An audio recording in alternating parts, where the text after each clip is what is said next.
Margarida Roque Pereira Podcast. Do nascer ao morrer, um caminho de aprofundamento do ser pelos mistérios da vida, morte e renascimento. Para que expandas a consciência sobre o parto, o luto, a parentalidade e, sobretudo, a tua própria essência, e vivas uma verdadeira cura e libertação pessoal. Olá, bem-vindas e bem-vindos a mais um episódio do nosso podcast. Hoje trago comigo uma convidada muito especial para falar de um tema que me toca particularmente, que é a amamentação pós 2 anos. Vamos falar um bocadinho desta especificidade de continuar a amamentar depois das nossas crias terem 2, 3, 4, 5 anos. Vamos falar um bocadinho sobre isso. E tenho comigo uma mãe com uma experiência que ainda decorre de 6 anos de amamentação. Já passou os 6 anos e vamos ver o fim, não é? Vamos ver aqui o processo de desmame ainda a ocorrer, ainda não houve esse processo. É também consultora de amamentação, portanto é uma paixão aqui este tema, não só a nível pessoal, mas também a nível profissional, de apoiar famílias neste tema tão natural e tão desconhecido para muita gente, o terreno da amamentação. É doula da pré-conceição ao pós-parto, também professora de yoga, educadora perinatal, e resumo tudo isto também como uma guardiã destes espaços do parto, da amamentação, para efetivamente proteger aqui os direitos da mulher, e por isso também é ativista e dedica-se voluntariamente à associação OVPT, que é o Observatório da Violência Obstétrica de Portugal. Portanto, aqui um grande ativismo. Parabéns, Lígia Moraes, tenho comigo, mais conhecida a Gi. Obrigada, Gi, por estares aqui connosco e por defenderes tanto estas causas, estes direitos da mulher, da gravidez ao pós-parto, integrando tão profundamente a amamentação, particularmente a amamentação pós 2 anos. E é sobre isso que hoje vamos falar aqui. Nós falávamos de como é que vamos chamar a isto a amamentação pós 2 anos, porque efetivamente será que há um título? Será que existe uma amamentação prolongada? Será que isso é válido chamar assim? O que é uma amamentação prolongada? Então, bem-vinda, Gi. Obrigada por estares aqui connosco e por aceitares este convite e por todo o teu trabalho que nos apoia também nos nossos caminhos e na nossa natureza de amamentar quando quisermos, como quisermos, não é? Obrigada, Gi, por estares aqui. Obrigada eu, Margarida, pelo convite e de estar aqui também com vocês todos. Tocas logo num ponto essencial, a amamentação pós 2 anos. É assim que eu também falo acerca da amamentação mesmo pós 2 anos, quer sejam os 3, os 4, os 5, ou mesmo no meu caso, nos 6 anos, não é? As pessoas têm receio da amamentação pós 2 anos, ficam ali muito... uma gestão um bocado complexa de atingir um marco da Organização Mundial de Saúde e agora como é que é? E o que eu digo muitas vezes é deixar fluir. Acho que o importante é mesmo deixar fluir. É importante também falar no desmame precoce. E o que é isto? É todo e qualquer desmame feito antes dos 2 anos, coisa que nem toda a gente percebe, ou então mesmo os profissionais de saúde têm receios aqui e dizem sempre que a amamentação até aos 2 anos é dada para os países não industrializados, os países subdesenvolvidos, porque eles é que têm realmente necessidades. E eu pergunto-me, ok, então qual é a diferença entre os humanos desses países e os humanos dos países industrializados? Não há nenhum. Aliás, nós até podemos proteger muito os nossos bebés e crias se amamentarmos pós 2 anos. Ainda ontem, assim, um estudo muito, muito interessante que vai abrir portas mesmo para a questão da obesidade, do sobrepeso, que é a amamentação pós 2 anos, aos 3, aos 4, e o impacto que isso tem no corpo humano sobre a tensão alta, o colesterol, a obesidade principalmente. Quanto mais tempo a mulher amamentar, menos essa criança vai sofrer de obesidade e sobrepeso, ou seja, vai estar quase zerada na sua equação de vida adulta. E isto é um grande ganho para a sociedade. Imaginemos o impacto nas medidas de saúde pública acerca da obesidade, e nós em Portugal temos um peso nesse aspecto muito pesado, é um peso muito pesado, eu não gosto muito de dizer isto, mas é um peso muito pesado, sobre os tratamentos e os dinheiros públicos que o Estado gasta por causa da obesidade. E por que não implementar medidas, então, onde o aleitamento materno está incluído? Nós não vemos isso. Já não vou falar dos outros países, vamos olhar só para o nosso Portugal. E se a gente conseguisse fomentar mais esta amamentação pós 2 anos, todos ganhavam. Principalmente a DIET, a mãe e a cria, e depois o Estado e a sociedade. Daqui a 2 gerações teríamos uma sociedade completamente diferente. Por isso, é aquilo que eu digo muitas vezes às mulheres que eu acompanho, e tenho mulheres que me procuram para o desmame, a primeira pergunta que eu faço é, então diz-me, qual é o verdadeiro motivo para o desmame? Já é muito grande. Muitas vezes dizem-me, já é muito grande, mas grande porquê? Não, já tem 3 anos, eu tenho que largar, eu tenho que me libertar, mas assim, mas tu sentes confortável? Aí as pessoas, a grande parte delas dizem, sinto-me. Então, deixa fluir.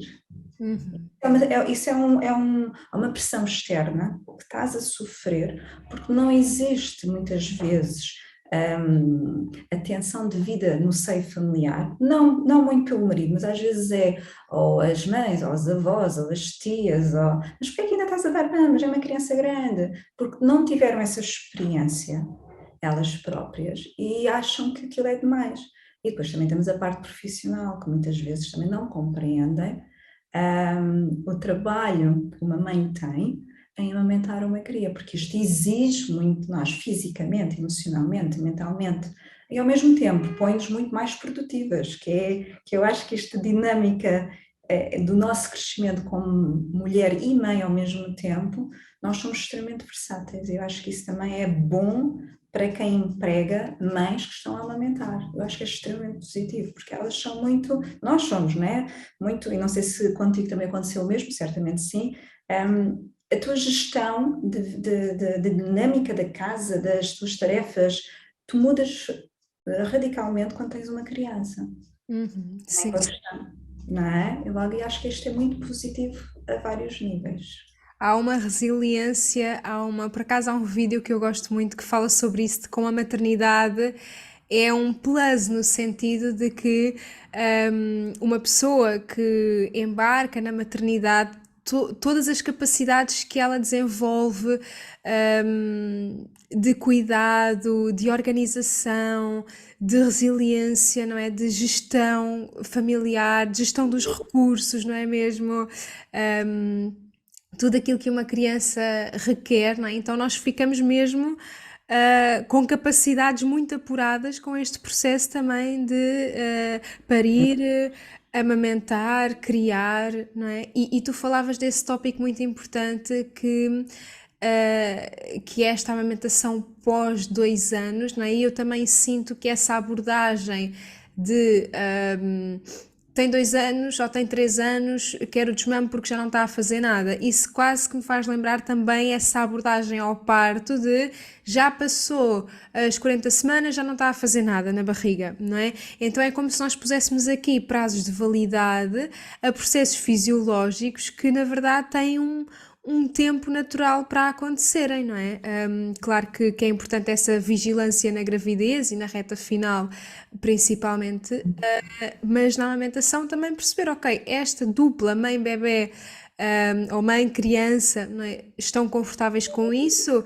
E se não estão é por questões externas ou não? É mesmo alguma coisa interna que precisa de alguma retificação, não é? Então é mesmo importante essa percepção de que realmente é olhar para a nossa casa, o que é que se passa aqui connosco e atender às nossas necessidades e também perceber que, como tu falavas das medidas de saúde pública, para o bebê, mas também para a mãe, não é? Também está comprovado que esta amamentação pós 1 ano, pós 2 anos, de Sejam crescer o relações risco de cancro da mama, não é?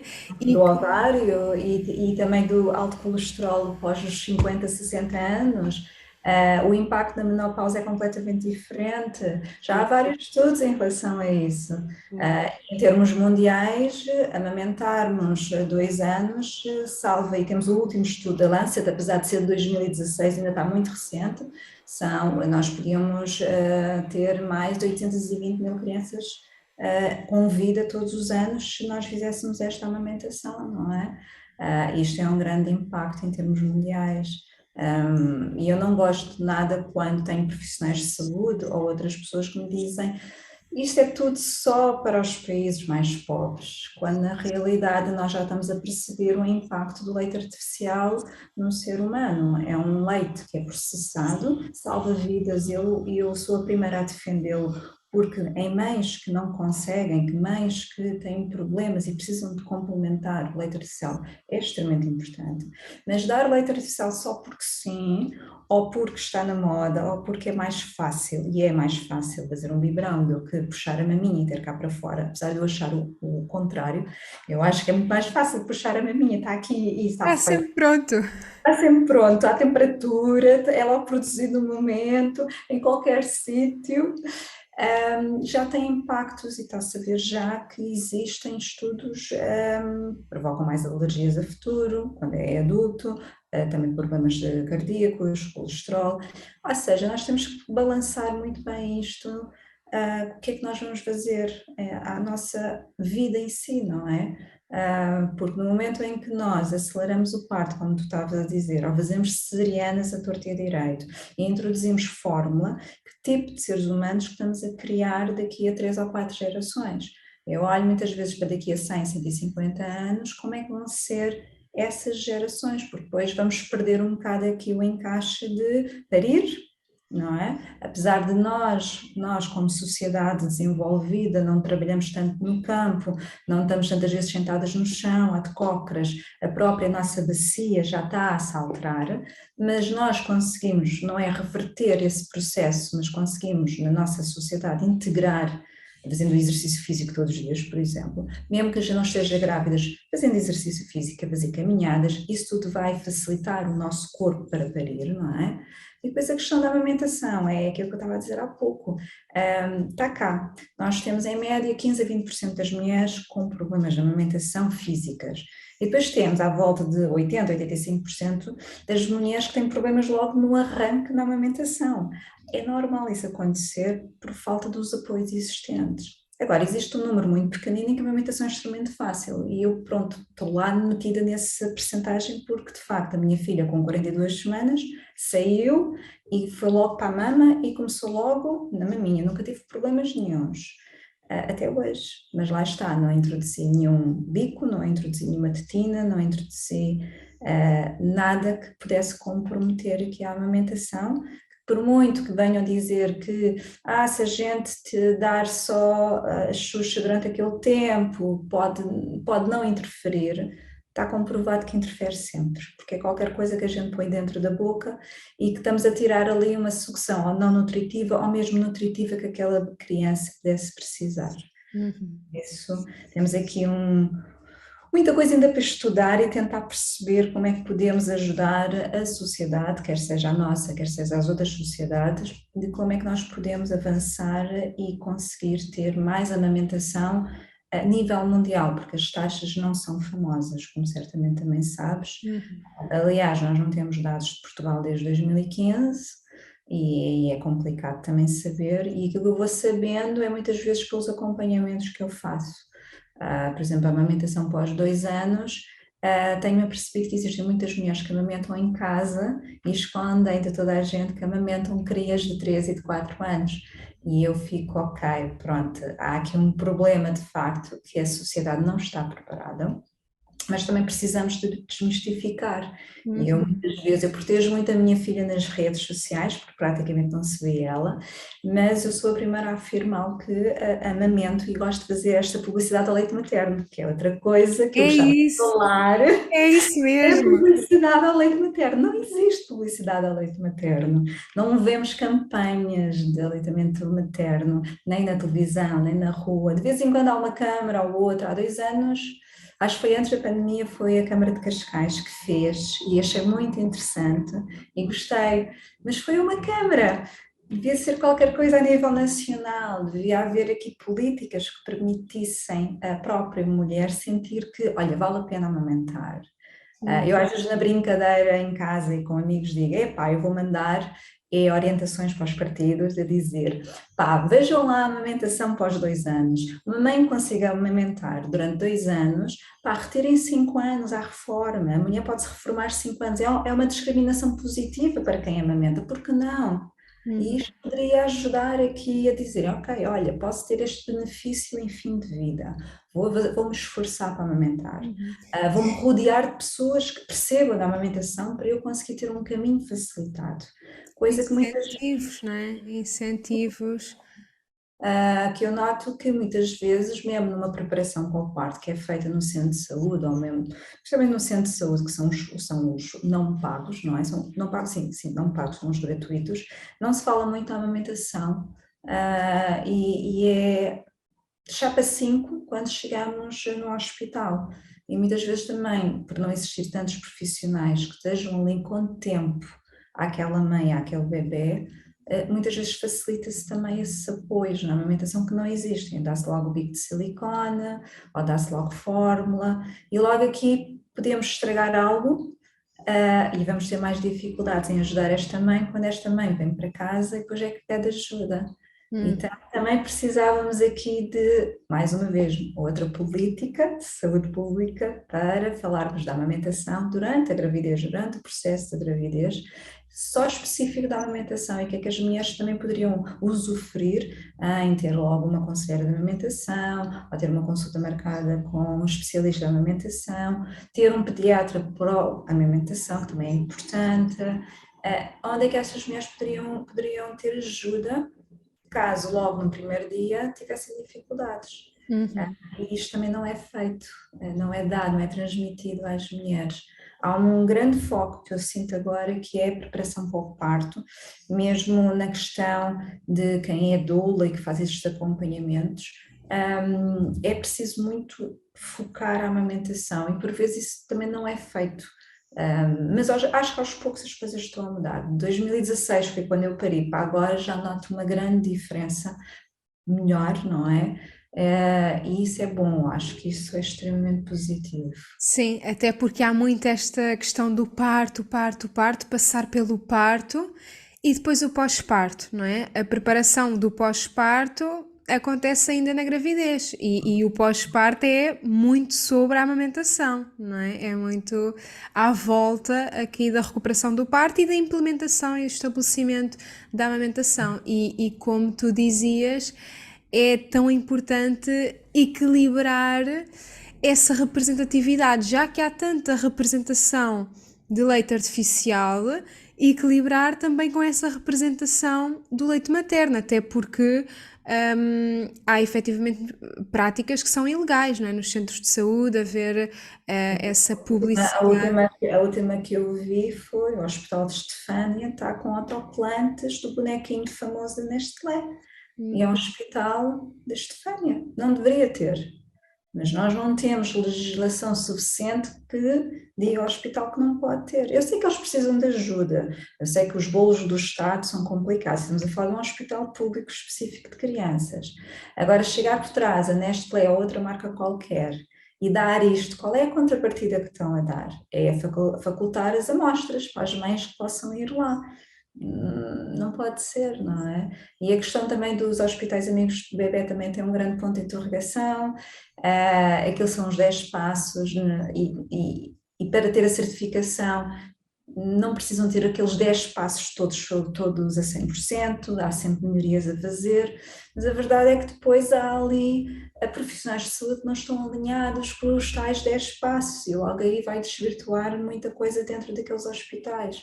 E para mim também é complicado, como é que a gente consegue ultrapassar isto? Mais uma vez, temos que olhar para as leis, o Estado tem que ser mais incisivo nisto e dizer vamos proteger a amamentação, porque aquilo que eu noto muito é a cultura do desmame, não é a amamentação em si.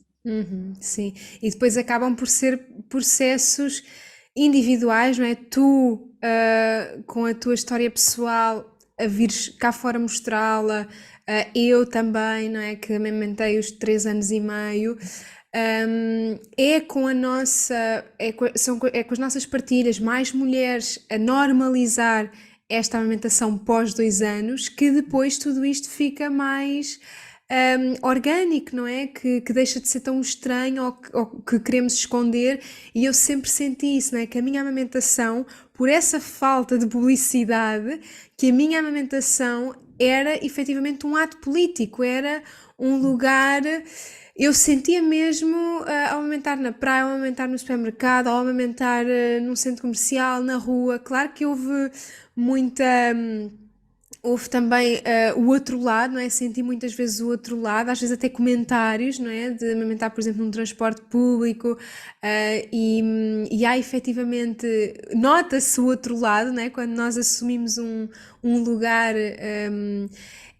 é efetivamente visível ainda a sombra da cultura do desmame precoce, não é? Mas por essa falta de representatividade eu senti efetivamente esse lugar de a minha experiência é um ato político, estar aqui. Sim, é como a minha, apesar de muitas vezes tentar proteger a minha filha, porque há sítios em que tu percebes claramente que não vai dar para amamentar.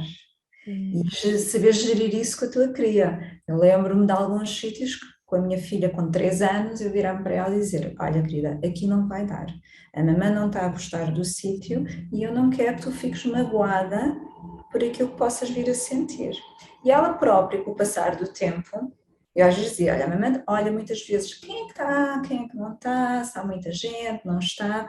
E se eu sentir confortável, dou-te na minha. Se eu não sentir, eu vou-te proteger. Não é por mim, é mais por ela. E ela aos poucos também foi-se apercebendo disso. Ela chegou um dia, estávamos nós num sítio público, ela virou-se para mim e disse: olha, mamãe, estava por cima minha, mas eu não estou a gostar muito do que eu estou a ver. Uau. Podes-me dar depois no carro? Eu estava bem, querida, vamos ao carro. E fomos ao carro e fui-lhe dar no carro, porque ela não sentiu-se confortável. Uau.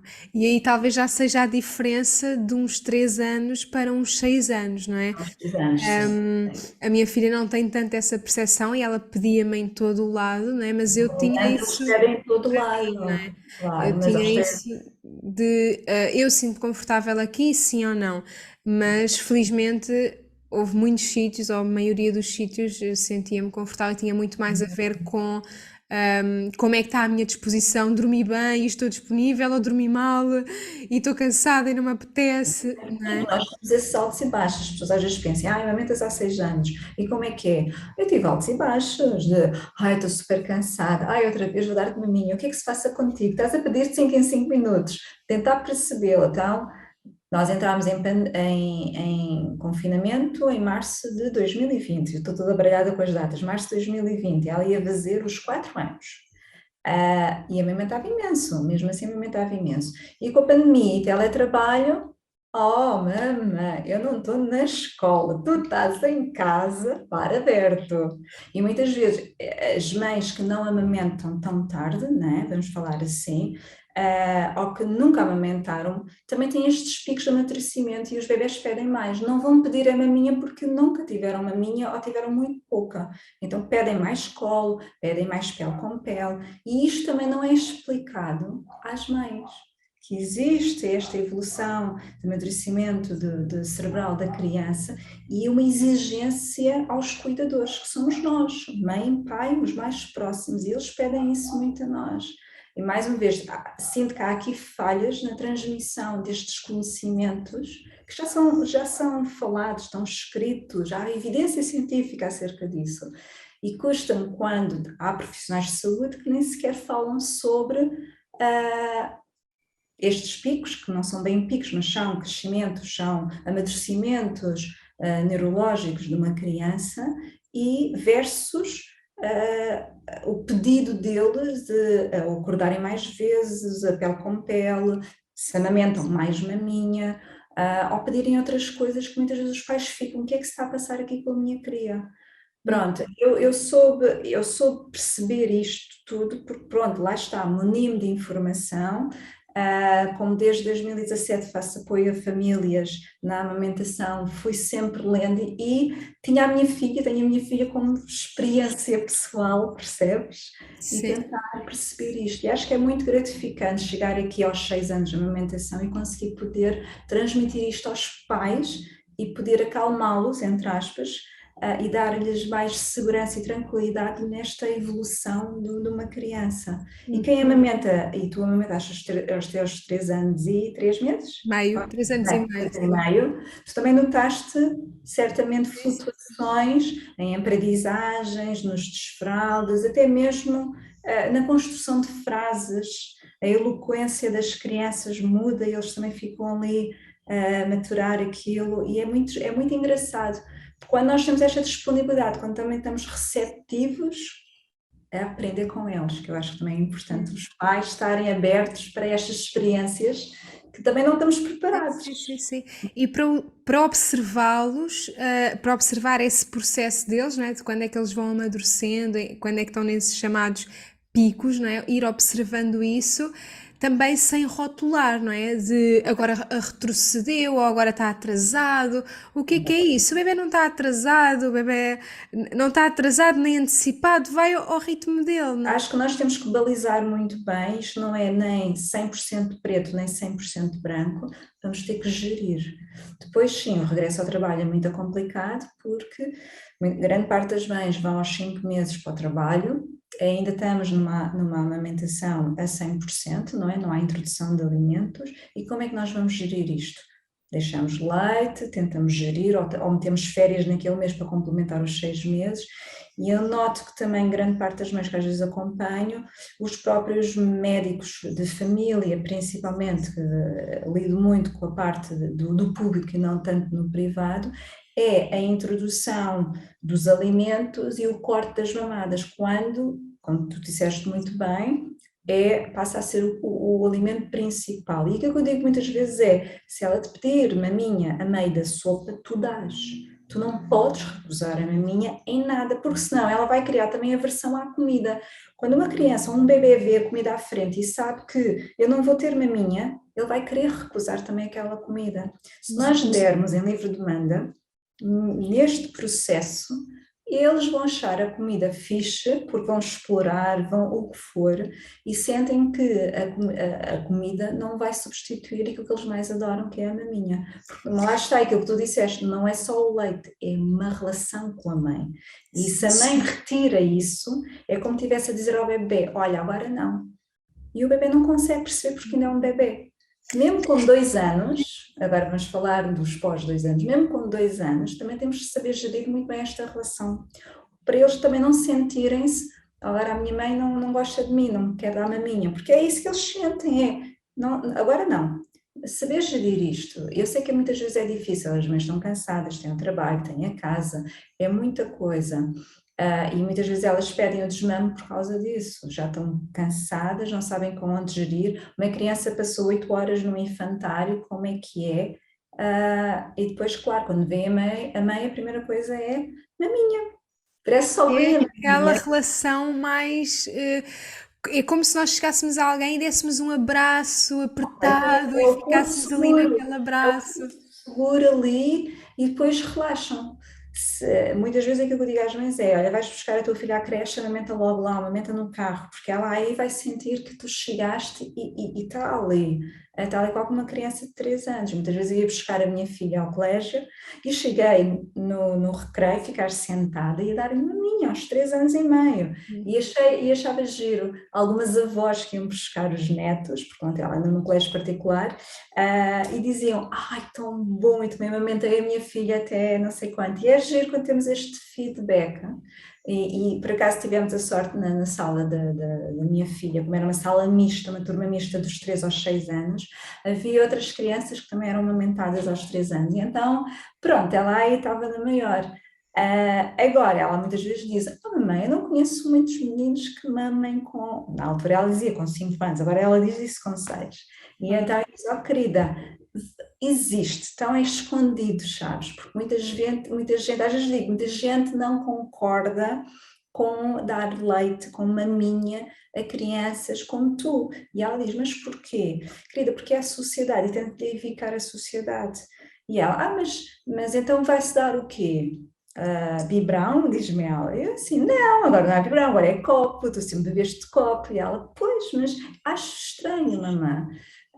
E foi mesmo por causa disso que o ano passado já tinha decidido que queria fazer um encontro de mães pós 3 anos, né, dos dois, porque entre os 2 e os 3 ainda há muitas mães e fazem o desmame nessa altura, mas depois pós 3 anos já começa a haver uma grande redução de mulheres que amamentem e queiram falar sobre isso, e acho que é importante nós termos sítios e outras mulheres que passem pelo mesmo e consigam falar sobre o que se passa, porque muitas vezes nem os amigos ou as amigas ou a família consegue perceber porque é que se está a amamentar uma cria de 3 ou uma cria de 4 ou mesmo uma cria de 5 anos que vai entrar para a escola, não é? Porque é o primeiro ano, como é que é? E eu acho que tem que haver estas bases para as pessoas estarem unidas e conseguirem desabafar e partilharem coisas.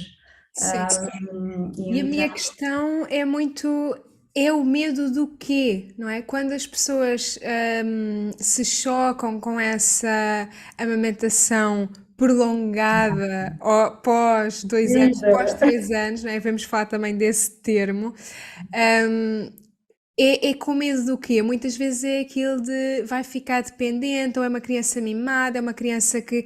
Mas na verdade é o oposto, é quando uma criança está de copo cheio, ela está pronta para doar, para ir para o mundo, assim como nós, não é? E eu gosto muito daquela noção de que tudo o que falta a uma criança fica pendente para o futuro, não há outra forma, não é? Aquilo que a criança foi privado, não é? De colo, ahm, ou do que quer que seja, dessa sensação de proteção, isso vai ficar pendente para ela trabalhar no futuro, sim, depois é suas como relações. é uma bagagem que depois ela vai ter que desconstruir, ou não, porque muitas vezes o que acontece é grande parte das pessoas, e isso vê-se muito nas palmadas, eu apanhei e estou aqui, não é? Desmistificar um bocado isto, mas aquilo que os nossos pais fizeram de errado não significa que a gente vá perpetuar, e se calhar temos que equacionar. A maternidade nos faz muito isso, ao casal, principalmente mais à mãe que vai buscar essas feridas todas do seu passado e tenta fazer o contrário daquilo que foi feito a ela. E os pais também, porque os pais muitas vezes são colocados um pouco aqui na margem, mas eles são um grande pilar da mulher, quer seja durante a gravidez, no pós-parto e principalmente também na amamentação, porque ele é o guardião de tudo, é o guardião da mulher, é o guardião da cria, é o guardião da amamentação. E se estes pais estiverem alinhados na mesma filosofia de vida, os dois conseguem mudar o seu passado, ou seja, vão fazer coisas que vão ser diferentes daquilo que tiveram em crianças. Mas eu acho que se nós falarmos mais acerca destes assuntos, tal e qual como nós estamos aqui a falar da amamentação pós 2 anos, que se calhar é o melhor termo que a gente pode usar, porque a fasquia é ali os 2 anos, talvez as pessoas consigam entender que isto é o normal. O que não é normal é o desmame antes de 1 ano, o que não é normal o desmame aos 18 meses. Isso é que não é normal, mas no entanto isso normaliza-se em todo o lado. Torna-se comum, não é? E para mim há muito esta diferença entre o que é comum e o que é normal ou natural, digamos assim, não é? Uma coisa é ser comum e na verdade é comum desmamar aos 6 meses, desmamar aos 8, aos 9, ou 1 ano, não é? Às vezes até mais cedo. É comum desmamar, mas não é natural. Muitas vezes não é um processo natural. Então, há um lugar da frequência com que se vê isso a acontecer e isso torna essa prática comum, mas uma coisa é ser comum, outra coisa é ser natural. E efetivamente, natural, Precisamos falar mais disso porque não há muita gente a falar disso, não há muita gente a espelhar cá para fora sim. essa verdadeira normalidade. E E nós é, somos mamíferos, exatamente, não é? Nós somos mamíferos. Nós exatamente. temos cá, aliás, o leite artificial tem mais ou menos 150 anos. Sabemos que a mortalidade antes do leite artificial era alta, mas mesmo assim com o leite artificial a mortalidade também é alta, porque nós vimos pelos estudos, quando o leite artificial entrou, muita coisa aconteceu e aliás há uns meses atrás aconteceu isso nos Estados Unidos, que foi retirado muito leite artificial dos supermercados devido a uma bactéria que matou 3 bebés e deu um grande problema na produção e deu graves problemas nos Estados Unidos, ao ponto de os Estados Unidos comprarem à Europa leite artificial porque não havia leite artificial devido a essas fábricas que tiveram que fechar. Agora a questão aqui passa muito por, mais uma vez, a normalização do leite artificial que é comprado em qualquer sítio, quando na realidade, isto é a minha visão pessoal, muito pessoal, deveria ser com receita médica e devia ser nas farmácias e não no supermercado, porque nós temos mães que vão comprar sem o pediatra dizer, sem o médico dizer e vão comprar isso. Para quê? Mais uma vez, temos que perceber a dinâmica do motivo pelo qual está a acontecer isso. E devia estar muito balizado nas farmácias com receita médica.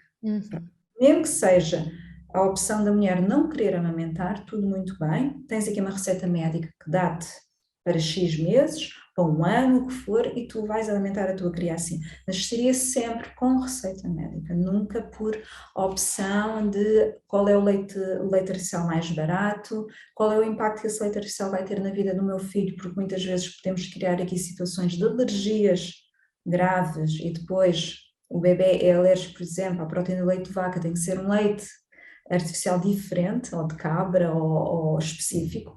Logo aqui, este também está a pôr também o bebê em risco, não sabendo dessa questão, não é? E a questão mesmo da própria amamentação em si. E isto tem que ser muito bem balizado, tem que ser muito bem pensado e posto na balança. Mas lá Porque está. se efetivamente houvesse esses pediatras pró-amamentação e se o leite artificial fosse com prescrição médica, seria muito mais restrito àquelas pessoas que efetivamente ou têm alguma condição física hormonal que as impede, ou têm alguma questão interna com a sua sexualidade, com a sua história, que não sentem mesmo essa capacidade emocional também para o fazer. Às vezes também por distúrbios psicológicos, emocionais, a pessoa não está preparada para o fazer e nessa avaliação dessas condições, então sim, disponibilizar perfeitamente esse produto, mas não o normalizar ao ponto que qualquer pessoa vai comprar, qualquer pessoa vai dar amostras, está aqui para quem quiser. Aliás, os baby showers, há pessoas que nos baby showers oferecem leite artificial. Podes precisar, tens aqui leite artificial.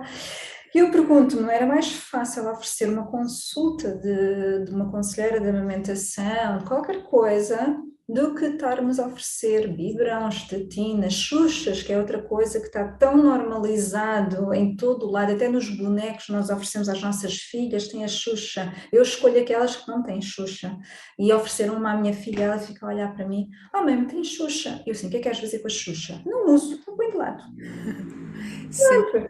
Percebes? A normalização é tão grande, é aquilo que eu chamo que é a cultura do desmame, isto é a verdadeira cultura do desmame a funcionar, e as pessoas às vezes, por estes pequenos sinais, não interpretam isto como a cultura do desmame, dizem, mas é normal, todas as crianças usam, eu assim, não é normal, não é normal a gente ter uma coisa na boca permanentemente, que é aquilo que acontece às crianças.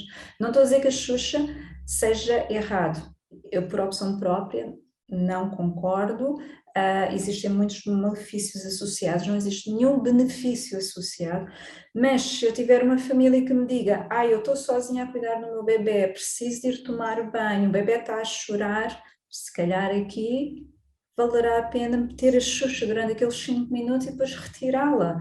São situações muito específicas daquela família e cada caso é um caso. Eu estou a dar este exemplo, mas Cada abordagem é uma família, é específica para aquela família. O que serve para esta família pode não servir para a outra. E muitas vezes, entre amigas, partilhamos estas dicas que às vezes não são as melhores partilhas. Acho que é sempre preferível dizer, olha, posso dar-te o contacto de uma pessoa que me ajudou na amamentação para tu falares com ela. Acho que este seria o melhor caminho para todos nós. De estarmos a dar muitas vezes dicas que lemos em livros ou que estão coisas espalhadas por aí, do que ter concretamente assim, ok, vamos conhecer a família, vamos conhecer a mãe, o bebê e o pai, a dinâmica. Como é que vocês querem fazer? O que é que pretendem? O que é que não pretendem? Quer seja para a amamentação, quer seja para o desmame. Porque às vezes até há essa culpa, não é? Quando nós começamos a dizer, olha, usar Xuxa é mau, amamentar até aos X anos é É bom, não é? mau. Ou é mau fazer o desmame antes de X idade, não é? Também estamos aqui a trazer uma carga que é preciso olhar para essa família específica. Se calhar o que é. Não existe esse certo e esse errado, existe, aplica-se com consciência nesta família ou aplica-se simplesmente por rotina e nem se questionou na outra Eu acho que é família? extremamente importante. Por exemplo, eu aconselho sempre o desmame a partir dos 2 anos, porque pronto, é o marco dos 2 anos. Mas se eu ver que a família, com 18, 19, 20 meses, a dinâmica não está a funcionar e me procuram, ok, vamos sentar, vamos conversar. A gente não pode negar a estes apoios, não podemos ser, mais uma vez, nem 8 nem 80. Porque senão estamos a criar aqui uma entropia e não vamos estar a ajudar aquela família. E acho que tem que haver aqui muito esta sensibilidade para as famílias.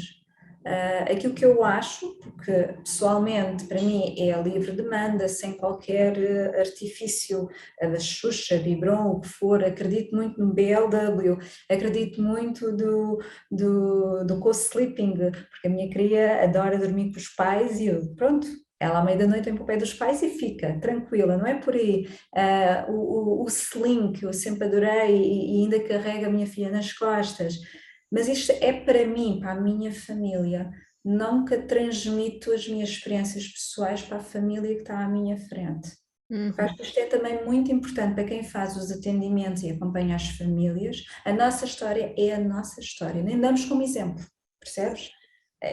Pronto, eu trabalho muito assim, tento perceber a dinâmica, tento apanhar casos específicos e mesmo evidências científicas do que é que eu posso dar àquela família e dizer como é que podem fazer. Se me perguntarem a mim como é que foi contigo, eu digo, olha, a experiência foi positiva, fizemos BLW e correu muito bem. Mas não vou estar aqui a dizer, eu adoro BLW, não, Claro, eu, o teu percebe? exemplo pode inspirar, não é? E normalmente quem nos procura é porque também há aqui algum exemplo que os inspira, não é? Olha, para ela foi possível, então para mim também é. Que estratégias é que ela usou, não é? Que respostas é que a gente pode dar a estas mulheres e a estes pais para conseguirem ter qualquer coisa que eles digam, olha, consegui ultrapassar, consegui amamentar os 6 meses e fui trabalhar aos 4 meses, ou fui trabalhar aos 3 meses, como já apanhei, e faço acompanhamentos em Cabo Verde em que as mães vão trabalhar aos 2 meses de pós-parto, 2 meses. Isto é complicado, saber gerir, como é que nós vamos ensinar às mulheres a extração, quando nem sequer uma máquina simples de 25 euros, uma máquina de extração manual que a gente consegue comprar por 25, 30 euros, em Cabo Verde é caríssimo. Fazer uma extração manual, ensinar uma extração manual, guardar o leite, quando eles também têm problemas de eletricidade, como é que eles vão guardar o leite no frigorífico? Isto é tudo uma grande dinâmica, são realidades. Às vezes a gente diz, estamos aqui e temos isto muito mal. Há países piores que nós, há países melhores que nós e há realidades diferentes. E saber estar e ter empatia suficiente para estar e dizer, ok, vamos conseguir um dia de cada vez, uma semana de cada vez e trabalharmos nisto. Quer seja para os primeiros 6 meses, quer seja aos 3, aos 4 e aos 5 anos na amamentação, porque gerir os 3, os 4 e os 5 anos às vezes não é fácil. A minha filha, a primeira vez que dormiu fora de casa, ia fazer 4 anos, já tinha 4 anos. A minha questão foi, ela adormece com o pai sem maminha, já há muito tempo. Primeira vez, correu tudo bem. O meu marido disse, estou admirado, ela é tão agarrada a ti e a nós, e assim, pronto, correu bem. E já dormiu mais vezes, percebes? Ah, Mas não é aquela coisa dela estar supostamente dependente da maminha para dormir que vai fazer com que ela não durma fora. Ela durma fora, uhum.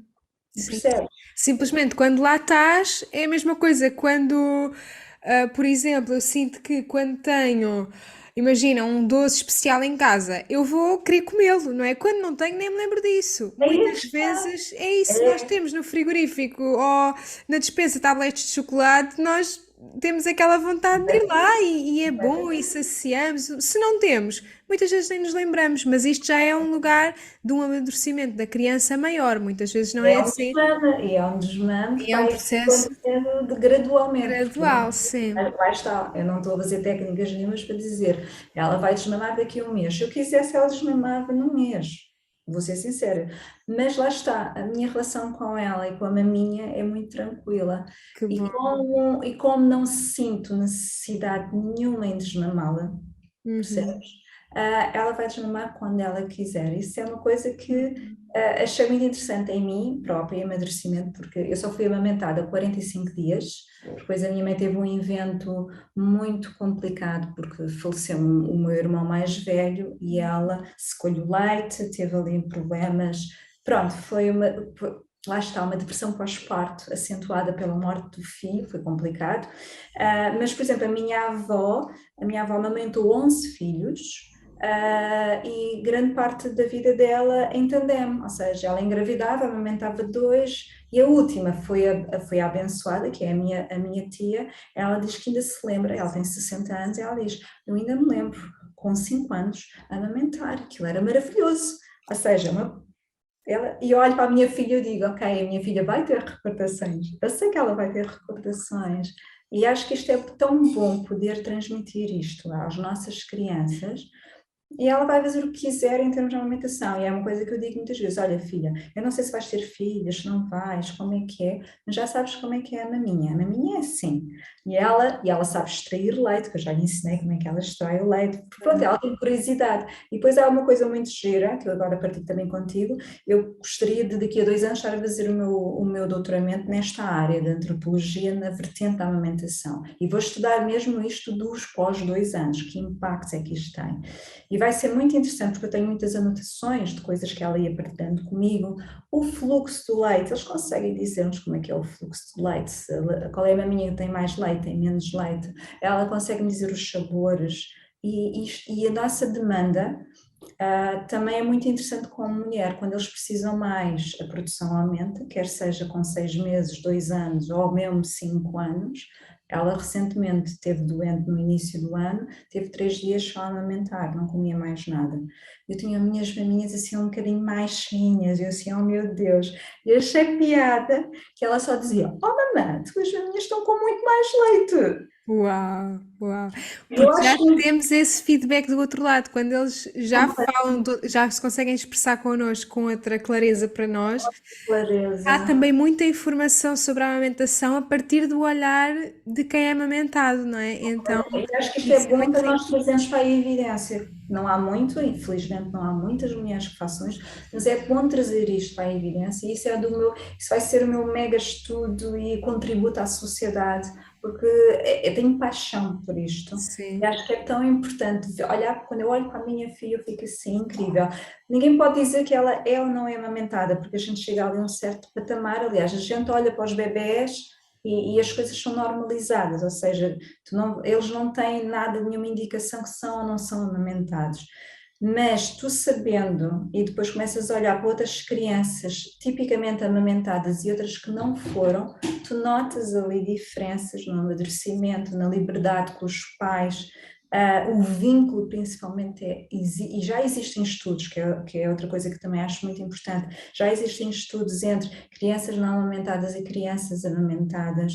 O desenvolvimento neurológico também tem impacto na amamentação, o próprio coeficiente de inteligência, por muito que muitas vezes, e vem muita gente a dizer: lá então vocês que a amamentação aumenta o QI, faz e acontece.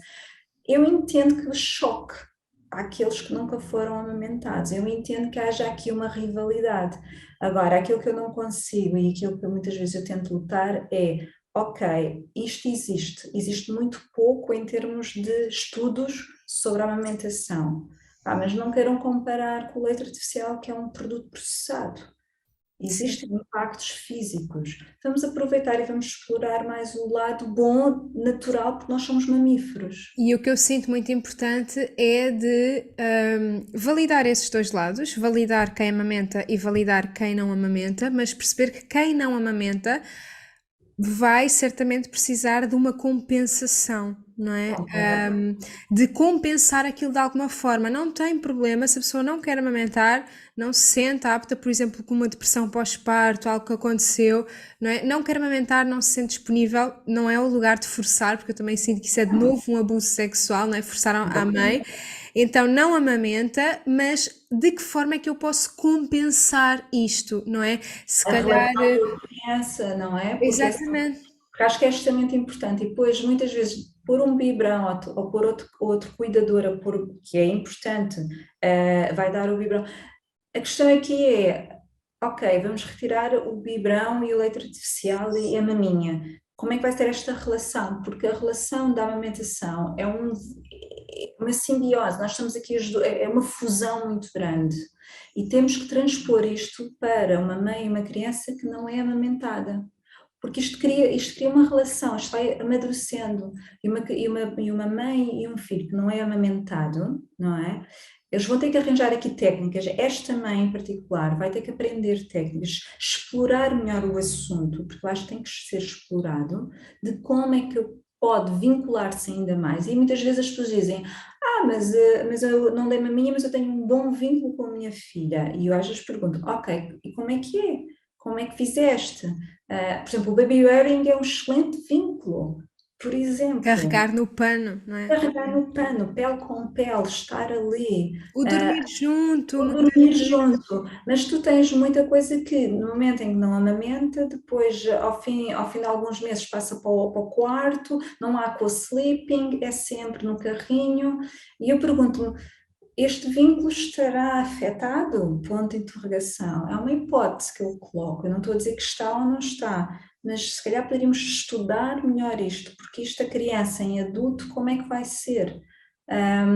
Que traumas é que poderão estar aqui? Como é que vão ser as relações dele com os seus pares, com a constituição de uma família? Porque isto vem tudo, aliás, já existem estudos que o próprio parto traumatiza a criança, tem impactos. Tem muito a ver, na minha percepção, com como é que nós lidamos com a separação na vida. E a separação é inevitável à vida, não é? Para nascermos para este mundo, nós precisamos nos separar da nossa mãe, precisamos sair dentro do corpo dela. Vamos também passar por esse processo de desmame, depois vamos sair de casa em adultos, ou seja, há sempre um processo de separação. Agora, como é que esse processo de separação acontece e como é que ele é visto, como é que ele é acolhido, não é? E isso é que é o ponto fundamental. O desmame vai acontecer, independentemente de ser precoce ou não seja, não é?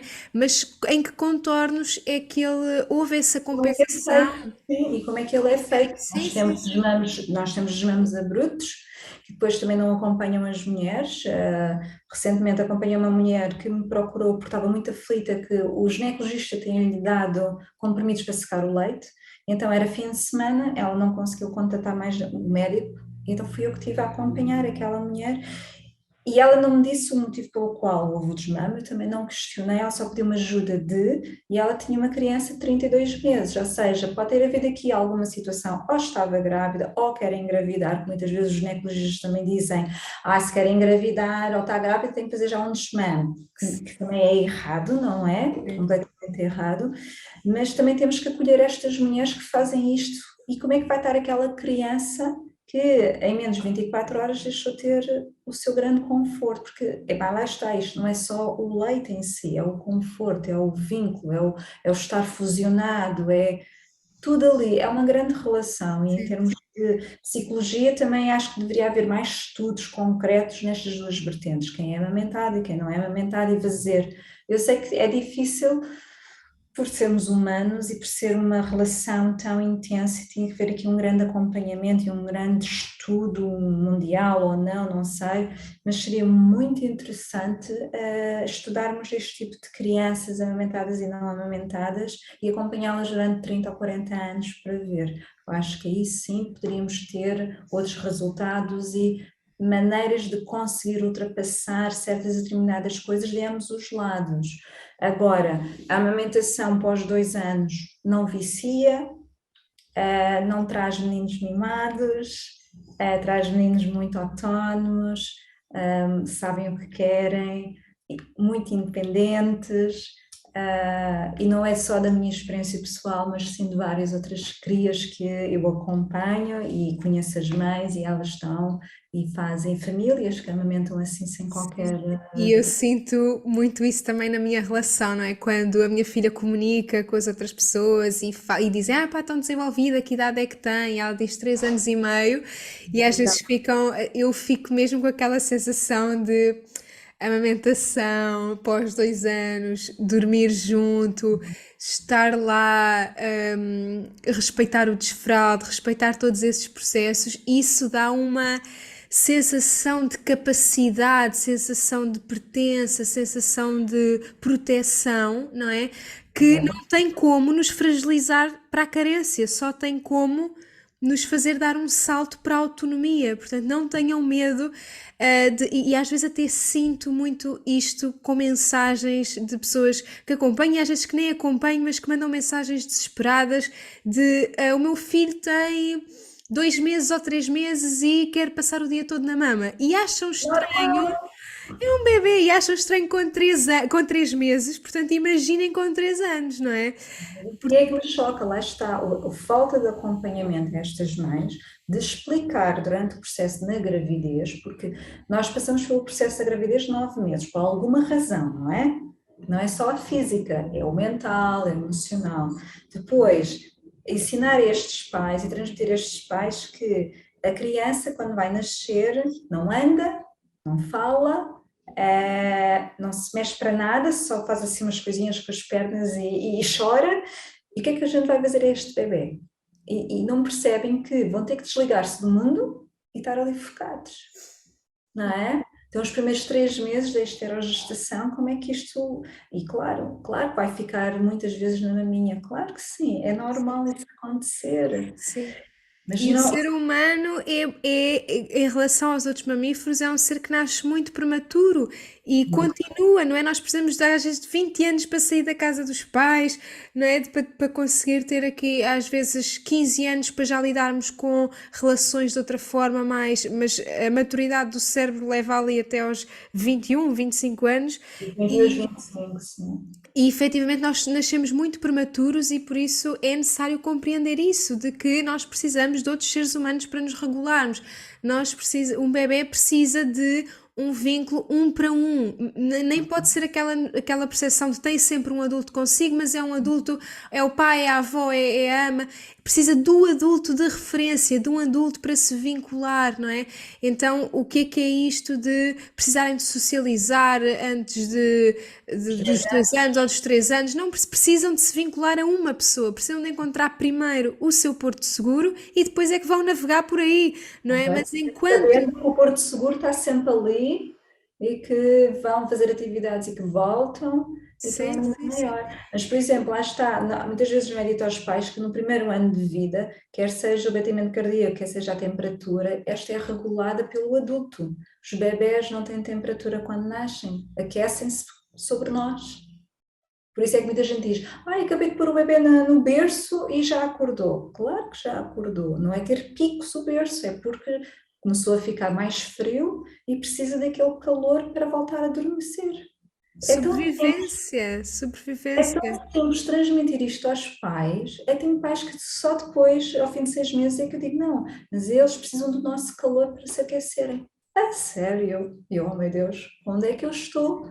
Por esta falta de acompanhamento e transmissão destes conhecimentos. Pronto, e depois isto tudo, claro, isto tudo impacta no momento em que nasce até ser adulto, não é? Eu acredito pela minha relação, pelo meu pós-parto, pelo nascer dela e não ter marcos, ou seja, eu nunca pus metas. A minha primeira meta foi, aliás, o meu grande medo durante a gravidez foi, e se eu não consigo amamentar, o que é que vai ser? Não era o parto, parir para mim, estava lá atrás. Era, e se eu não conseguir amamentar, como é que isto vai ser? O que é que preciso? Ou seja, eu já tinha conselheiro de amamentação, eu tinha tudo preparado do género. Se acontecer alguma coisa, está aqui. Mas ela pegou bem, fez logo uma sucção, claro, com 42 semanas já estava com uma boa sucção e correu tudo bem. O meu primeiro objetivo foi 6 meses, depois logo se vê. Sim, é E isso depois mesmo. foram uns 2 anos, depois logo se vê. Quando cheguei aos 2 anos disse, ok, pronto, estou realizada, desmama quando quiseres. E sempre foi assim, vais ser tu, não vou ser eu. E tive, como disse e partilhei há bocado, tive altos e baixos, momentos de cansada do trabalho, porque regressei ao trabalho aos 15 meses, depois paralelamente além do meu trabalho faço os acompanhamentos de amamentação, pronto, geri tudo isto e andava aí um bocado cansada. E às vezes só dizia, ai, para amamentar, por amor de Deus, quando é que tu dormes a noite toda? Dizia eu para ela, ainda não tinha 2 anos, quando é que tu dormes a noite toda? Depois dizia, não, isto é o meu problema, isto sou eu, não és tu, sou Sim, eu, pronto, e relaxar e dizer, daqui a uns anos nenhuma de nós vai estar-se a lembrar disto e tudo já passou. E de sim. facto já estou com 6 anos, não é? Parece que foi ontem, e aqui estamos. Pronto, eu Sim, já sim, sei que vai ter um fim. Se fosse há 2 anos atrás, dizia, não sei quando é que é o fim do desmame, mas eu agora já estou a sentir que breve, breve, possivelmente até ao verão, até ao Natal, ela vai terminar naturalmente. Mas sim. vai ter aqui uma boa relação, porque acho que é muito engraçada a maneira como ela está. E depois nós vemos esta maturidade, lá está, esta maturidade, este desenvolvimento, Sim. e ela olha para as maminhas de uma maneira diferente, E claro. sentir o privilégio que é, não é? Por mais, às vezes estamos tão cansadas que parece mais do mesmo. Eu sinto muito isso de, opá, mais uma noite, ou não é? Agora já, com a amamentação já está mais leve, mas sentia muito isso, porque agora é com o toque, não é? Precisa de sentir Claro. as mamas, de tocar, e é tanto essa estimulação, mas depois quando, por exemplo, sai à noite devido a algum parto e sei que ela vai acordar e eu não estou lá, não é? E que é difícil para ela também. E na noite, agora está muito fresco, não é? Há 2 noites atrás foi uma noite de parto e esta última noite eu senti um privilégio imenso. Opá, a minha filha pode acordar, pode chorar porque eu estou aqui, não é? Completamente. E então basta também nós aliviarmos um bocadinho a nossa sobrecarga como mães para clarificarmos a visão para esse privilégio que é. Tirar a culpa e tirar a culpa de cima de nós, que eu acho que também há muita culpa nas mães, as mães que amamentam, as mães que não amamentam, há a culpa e é sempre posta no lado da mulher. E muitas vezes a culpa de não amamentar não é da mulher, é de tudo que está à volta É a dela. responsabilidade social sobre a amamentação. Muitas Eu vezes acho é um inconsciente coletivo ativado naquela mulher muito e que pesa muito em relação à vontade individual, não é? Por mais que queira, às vezes há uma sombra tão grande e é efetivamente uma responsabilidade social. Criar um bebê, amamentar um bebê é uma responsabilidade social. É preciso dar à mãe aquilo que. passo e cuidar daquela mãe, não é? Exatamente. E muitas vezes isso não acontece. Eu tenho muito aquela expressão de o bebê precisa da mãe e a mãe precisa de todos, não é? E se a mãe não tem todos ao seu dispor, o bebê não vai ter a mãe inteira também como poderia ter, não é? Então é uma responsabilidade social esta gestão da criação de novos seres humanos. Nenhum projeto humano, nenhuma pessoa se cria através de uma só pessoa, não é? É uma aldeia, é uma multidão, é uma família alargada. É uma tribo, como eu costumo dizer. Exatamente, Uma tribo. exatamente. E o Dr. Carlos Gonçalves também tem uma frase muito interessante que é, que ele próprio fala, que nós temos filhos para dormir com eles, nós temos filhos para estar com eles. Por isso eu acho isto muito engraçado. Quando nós desmistificamos o que é a família, o que é ter filhos, o que é ter crianças e criar crianças, é muito isto. É isto que é a nossa verdadeira riqueza. Não é um iPhone, não é uma viagem às Maldivas, não é aqueles bens supérfluos que vão e vêm. Um filho é algo que vai perdurar para o resto da nossa vida. É algo que a gente fez, construiu, e muitas vezes eu digo isto a brincar, mas nós somos Deus naquele preciso momento em que temos uma criança. Nós podemos fazer tudo àquela criança. Podemos moldá-la para o bem, moldá-la para o mal, e isto é assustador. Eu quando percebi isso, eu fiquei assim, ai meu Deus, se eu tiver reações positivas e dar-lhe todo o conforto, vamos ter aqui uma criança dinâmica, positiva, calma. Mas se eu for agressiva, ela vai nascer com agressividade e vai nascer já com esta dinâmica toda para o seu futuro. E isto é algo que também nós não temos essa consciência. Tudo aquilo que nós fazemos na nossa vida, eles imitam. O exemplo, o exemplo. E por isso é um convite, a parentalidade consciente para mim é esse lugar de autoconsciência. Que exemplo é que eu quero ser? Isto é a premissa básica para mim da parentalidade consciente, de partir desse exemplo. Mas devido às nossas bagagens, nós também temos uma grande dificuldade muitas vezes em fazer essa parentalidade consciente. Sim, Porque sim. temos ali coisas que estão escondidas, que a gente não gostou da nossa infância. Dizemos que não queremos repetir com os nossos filhos, mas depois repetimos inconscientemente e temos de estar sempre a trabalhar diariamente Sim. isto. E eu Mas sinto que é mesmo importante esse lugar de, por isso é que eu falo tanto, criar filhos, olhar para a nossa relação com os nossos pais e apaziguá-la, porque só com uma relação apaziguada com o passado é que nós podemos criar a partir de um lugar de amor e de liberdade e de neutralidade, porque senão ou vamos fazer igual ou vamos fazer o oposto, mas em revolta àquilo que foi, portanto agora eu faço tudo diferente, mas na verdade a energia é a mesma, é da energia da revolta que se espelha ou que se apresenta por oposição, por contrário, não é? Então é esse apaziguamento com a nossa história que traz essa consciência, não é nem preciso às vezes de perceber tudo, é só eu olhar para mim como pessoa, como criança que fui, onde é que está essa minha revolta em algumas questões, porque há sempre, não é? Onde é que está a dor, como é que eu a posso transformar em consciência e como é que eu posso ir para a parentalidade com um lugar de neutralidade, não é? De não ir repetir, não ir fazer por espelho ou por oposição, não é? Então, é fácil. não é fácil. É um trabalho Trabalho diário, é um trabalho. diário. E cada fase dos nossos filhos ativa uma nova fase Exatamente, nós vamos nossa. crescendo com eles, atenção. Exatamente, exatamente. E é gratificante. Sim. E o papel da amamentação aqui no nosso crescimento como mãe e mulher também é muito gratificante porque nós também mudamos. Lá está, eu olhar para mim e amamentar uma criança com 6 anos, ou seja, uma dedicação, que é uma dedicação de 6 anos a um ser vivo, não é? À minha filha, mas olho para mim e vejo as várias giz ao longo deste tempo e para mim eu às vezes olho para a minha filha e agradeço a ela esta oportunidade, porque também é dela o facto de nós termos esta relação, porque ela podia ter dito, olha mãe, não quero mais, ou desmamar noutra altura, mas não há forcings aqui, é muito raro eu perguntar a ela, dizer, olha, queres maminha?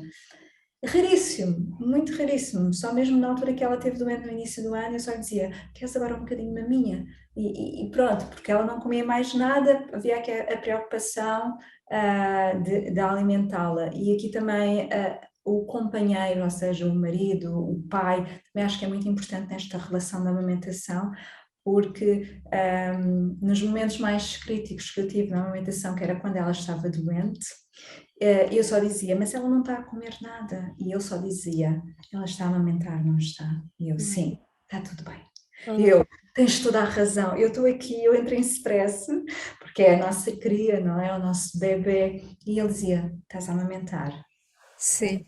Está E tudo isso é uma valorização. É tão importante a mulher ser valorizada nesse lugar. Já viste o que tu estás a produzir, a qualidade do que tu estás a produzir, a completamente. garantia que lhe E acho que estás é a dar. importante o pai ou a companheira ou o companheiro que esteja ao lado desta mãe mulher saber o que é que ela quer. Se ela quer amamentar, vamos apoiar neste projeto de amamentação e ele também munir-se, ele ou ela munir-se de tudo o que é positivo na amamentação.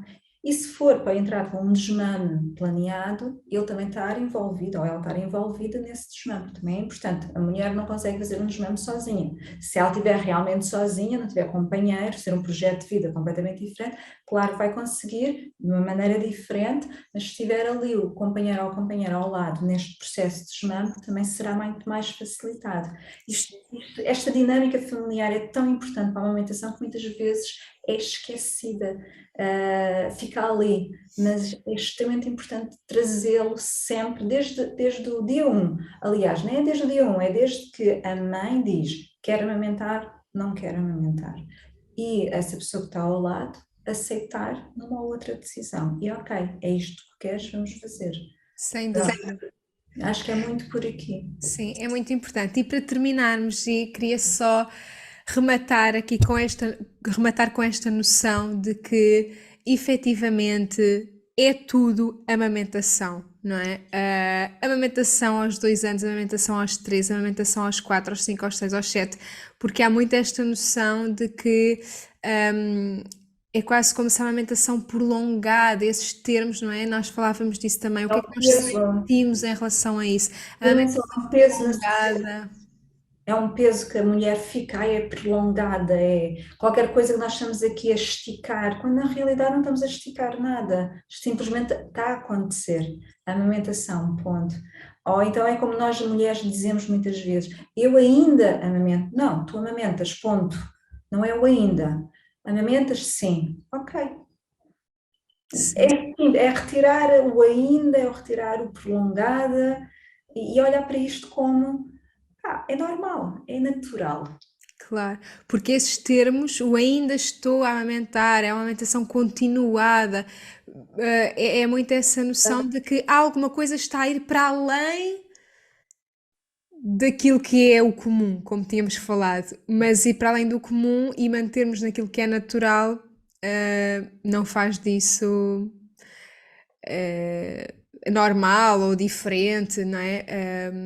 Então é importante também essa consciência de que tudo é amamentação e tudo isso é normal, não é? E amamentar 24 horas, um bebê ao amamentar de meia hora, de 15 em 15 minutos, um bebê em início de vida é perfeitamente normal. Amamentar também uma criança de 3 anos em vários momentos do dia também é normal, não é?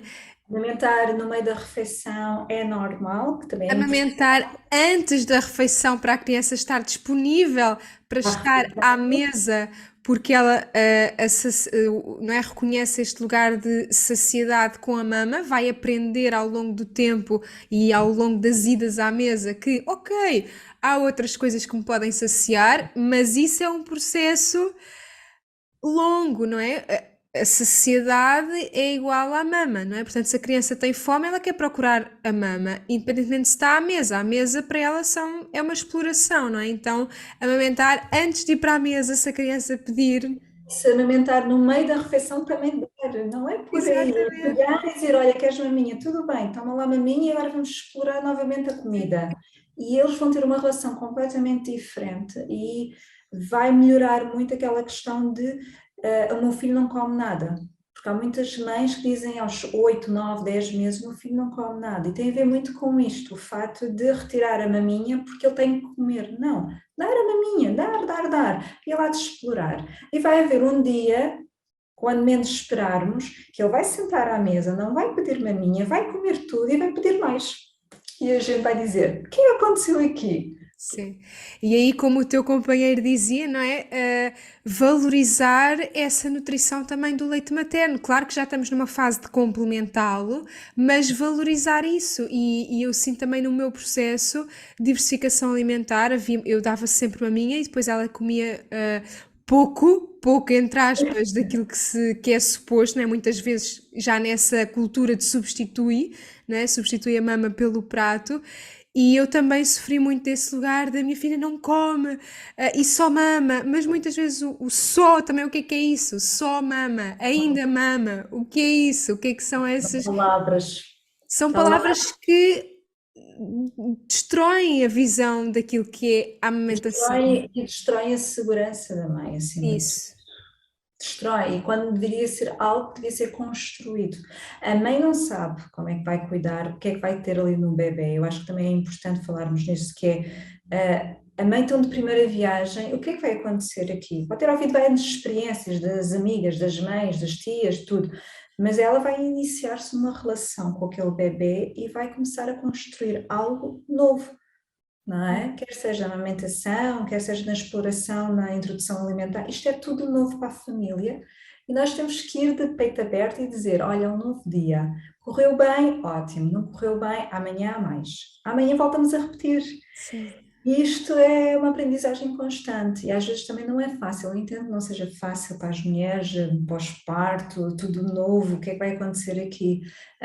Mas eu acho que com a informação na gravidez, acima de tudo, por isso é que é recomendável, se tiver uma doula, tenha a doula, mas se não tiver, que pelo menos invistam e se os amigos e quem nos esteja a ouvir, se os amigos tiverem pessoas, amigas grávidas, ofereçam um workshop de amamentação durante a gravidez, por exemplo, que vai facilitar muita coisa, vai ajudar bastante. Um acho workshop para o parto, incrível. um workshop de carregar um bebê, baby wearing também. Há tanta coisa que os amigos e a família pode dar sem ser outros bens, porque uma Sim, criança, quando nasce, não precisa de muita coisa, é só a cama dos pais, o quarto dos pais, meia dúzia de roupas e nada mais. O resto vai-se construindo sim, e aí vamos ajudar uma família. sim. Por Eu isso, acho estas coisas, incrível. essas coisas. Acho absolutamente incrível quando recebo amigas a oferecer sessões, a oferecer, não é, todos estes recursos internos e esta informação e a perceber que isso é muitas vezes muito mais útil do que mais apetrechos, do que mais coisas, não é? Então eu acho incrível, é assim mesmo, admiro imenso todas as amigas, mães, irmãs que dizem, olha, quero oferecer isto à minha amiga, irmã que está a passar por isto, e é um reconhecimento desse lugar originário que é a sabedoria, que é o resgatar daquilo que nós sabemos tão bem fazer, não é? Que é parir, que é amamentar, que é criar. Só precisamos de ter a rede de apoio que nos relembre, como tu dizias ao teu marido, atenção, estás a amamentar, ok, então Sim, é isso. é mesmo isso. E se a gente tiver estas mulheres, estas pessoas à nossa volta a validarem-nos, a maternidade é muito mais fluida e é muito mais confortável para todos. E essa questão da depressão pós-parto, que é muito existente e cada vez temos mais mulheres a passarem, não é o baby blues, mas sim a depressão, cada vez temos mais, é muito por aí. Se a gente tiver mais pessoas a validarem os sentimentos e a validar estas pequenas experiências que nós estamos a ter, que não sabemos se eu estou a fazer bem ou não, vai-nos retirar daquele buraco, vai-nos retirar daquela culpa e vamos conseguir ultrapassar um pós-parto melhor, mais tranquilo e com muito mais segurança. Por isso também eu acho que é tão importante divulgarmos grupos de apoios entre mães, que é uma tribo artificial entre aspas, porque depois a gente pode ficar amigos e vamos ter, eu tenho pessoas, minhas amigas que eu conheci na altura, que fazia as rodas de mães, que eu comecei a frequentar logo com a Isabela, que tinha 2 meses, e é extremamente rico e positivo, porque nós não temos a família ao perto, não temos as pessoas que passaram por isto, já não se lembram, não estão para aí viradas. O trabalho também na nossa sociedade é complicado, mas ter estes grupos de apoio enquanto estamos na nossa licença de maternidade é extremamente importante. Sim, para mim também foi muito importante na minha gravidez, no meu pós-parto, e há círculos de mães gratuitos, há já em várias cidades, procurem, porque faz mesmo a diferença essa clã, essa tribo, é Muita gente só vai temporariamente, acho que muitas vezes é só naquele momento, naqueles primeiros meses e depois nunca mais volta.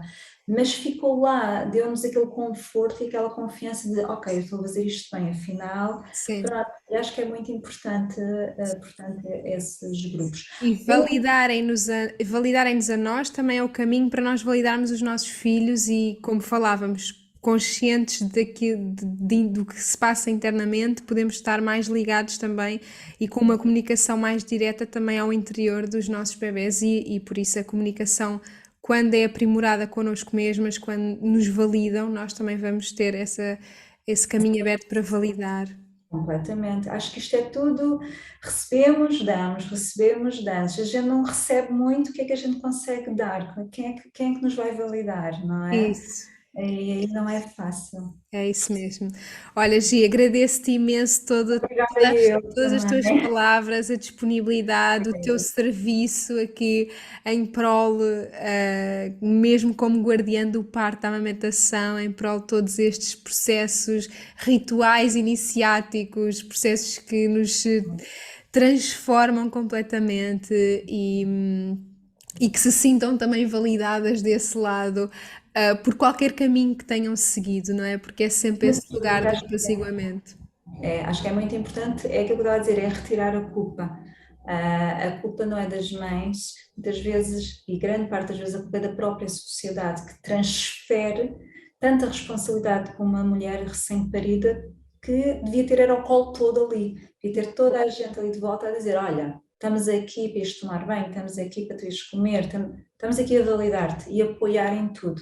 Por Isso. isso, as minhas últimas palavras são ofereçam sessões às amigas, às primas, às sobrinhas, o que for, todo tipo de sessões para grávidas, sessões de amamentação, baby wearing, mesmo BLW depois da criança nascer, acho que é extremamente importante. Vejam os grupos que estão imensos por aí, que há Instagram, Facebook, há muita coisa a acontecer, e a amamentação pós 2 anos. Daquilo que eu percebi, não há grupos, eu vou fazer este meu primeiro e vamos ver como é que vai correr e pretendo mais vezes, porque eu acho que é importante trazer partilhas entre estas mães que muitas vezes não conhecem outras mães que amamentam pós 3 anos, acho que é extremamente importante. Sim, sim. Estás cá tu para dar luz também a a essa amamentação, não é? Após 2 anos, a essa normalização, a esse recordar de como tudo é amamentação. Não existe o ainda, o só, não existe nada disso. É um processo Natural. integral, natural da amamentação.